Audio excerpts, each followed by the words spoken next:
नमस्कार दोस्तों, the learner point में आप सभी का स्वागत है। दोस्तों, आज अपन पढ़ेंगे उपभोक्ता जागृति से संबंधित महत्वपूर्ण फैक्ट।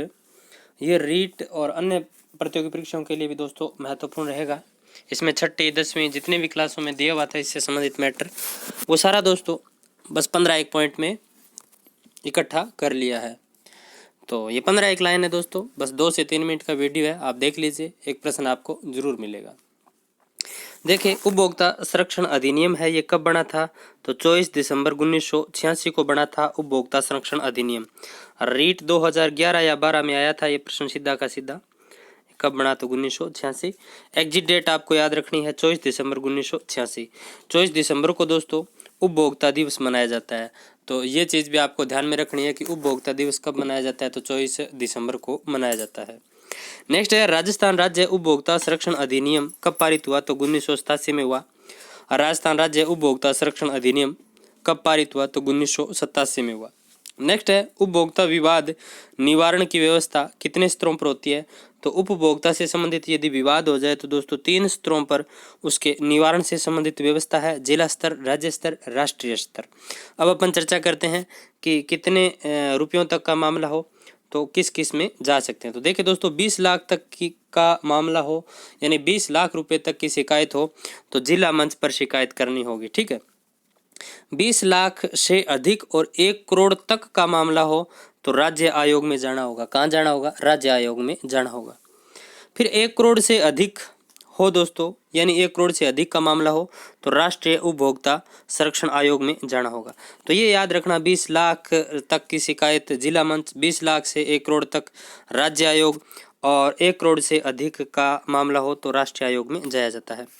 अब देखिए दोस्तों, यदि अपने शिकायत कर दी है, शिकायत करने के बाद 90 दिन बीत चुके हैं और अपने पास उसकी शिकायत का अभी निवारण नहीं हुआ है, तो अपन क्या कर सकते हैं? शिकायत अपर जगह कर सकते हैं। अपर जगह का मतलब देखिए दोस्तों, यदि जिला मंच पर अपन ने दोस्तों शिकायत की थी और जिला मंच पर शिकायत की, 90 दिन हो गए, अपनी सुनवाई नहीं हुई वहाँ पर, ठीक है, तो अपन क्या करेंगे दोस्तों?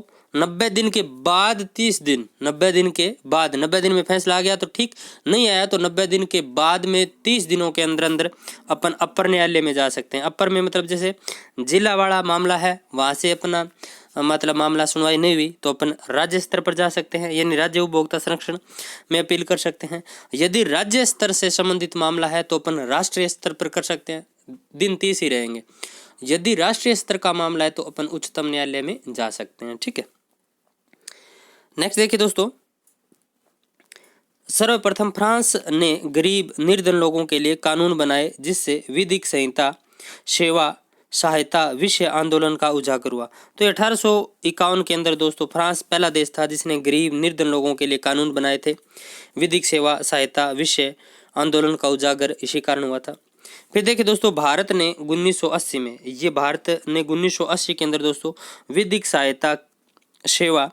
विधिक सेवा सहायता के लिए नियम बनाने हेतु न्यायमूर्ति पीएन भगवती के निरीक्षण में कमेटी बनाई। तो ये भी इंपॉर्टेंट हो जाता है दोस्तों कि भारत में 1980 में विधिक सेवा सहायता के लिए नियम बनाने हेतु न्यायमूर्ति पीएन भगवती के निरीक्षण में कमेटी बनी थी। फिर आगे चलकर दोस्तों भारत में विधिक सेवा अधिनियम 1987 बना। तो विधिक सेवा अधिनियम कब बना? तो 1987 में बना। और ये संपूर्ण देश में लागू कब हुआ? तो दोस्तों ये संपूर्ण देश में लागू हुआ था 5 नवंबर 1987। कब हुआ था? 5 नवंबर 1987, याद रखना, 5 नवंबर 1987 को हुआ था। यहाँ लिखना भूल गया लेकिन फिर भी आपको मैं बता रहा हूँ, एग्जिट है 5 नवंबर 1987 को दोस्तों पूरे देश में। 5 नवंबर 1995 है दोस्तों, सॉरी, ये भारत में विधिक सेवा अधिनियम 1987 ये प्रभावी कब हुआ? तो 5 नवंबर 1995 में प्रभावी होता। इसलिए दोस्तों 5 नवंबर को राष्ट्रीय विधिक सेवा दिवस मनाया जाता है। ये भी इंपॉर्टेंट है, याद रखना, 5 नवंबर को राष्ट्रीय विधिक सेवा दिवस मनाया जाता है, ठीक है। फिर है सूचना का अधिकार अधिनियम दोस्तों, तो 2005 में यह लागू हुआ था सूचना का अधिकार अधिनियम। लोकसभा की यदि बात करें तो लोकसभा में दोस्तों 15 जून 2005 को, और राष्ट्रपति ने मंजूरी दी थी दोस्तों 13 अक्टूबर 2005 को। तो नीचे वाली डेट अपन को याद रखनी है, राष्ट्रपति का मोहर लग जाता है या साइन हो जाता है तभी दोस्तों कानून है वो बन जाता है। तो 13 अक्टूबर 2005 को ये बनकर तैयार हो गया था कानून। देखिए स्वच्छ भारत मिशन की शुरुआत कब हुई थी, तो 2 अक्टूबर 2014 को हुई थी। ये बात भी आपको ध्यान में रखनी है। उपभोक्ता के कानूनी अधिकार कितने हैं, तो दोस्तों 6 है उपभोक्ता के कानूनी अधिकार। ये भी ध्यान रखना, सुरक्षा, क्षतिपूर्ति, चयन, सूचना, शिकायत, उपभोक्ता शिक्षा। फिर ये सहकारी समिति का पंजीयन करवाया जाता है, तो सहकारी विभाग में करवाया जाता है। कहाँ करवाया जाता है, सहकारी विभाग में। फिर है वस्तु गुणवत्ता चिन्ह, तो दोस्तों वस्तु गुणवत्ता से संबंधित, ये दोस्तों लिखने में गलती हुई है। वस्तु गुणवत्ता चिन्ह कौन कौन से होते हैं, तो पीपीओ, आईएसआई, एग मार्क, ये दोस्तों वस्तु की गुणवत्ता से संबंधित मार्क है, ठीक है, चिन्ह है, साइन है। तो ये था दोस्तों उपभोक्ता जागृति से संबंधित महत्वपूर्ण फैक्ट। यदि प्रश्न आएगा तो यहीं से आएगा, इससे बाहर नहीं जाएगा। तो मिलते हैं फिर कभी एक नई वीडियो के साथ एसएसटी के। आज शाम को अपना साइकोलॉजी वाला आएगा ही दोस्तों। 2 दिन इधर उधर चला गया था मैं गाँव कहीं, तो नहीं बना पाया। आज शाम को मनोविज्ञान एनसीईआरटी आरबीएससी वाले 10-10 प्रश्न कर रहे हैं, वो वीडियो आएगा।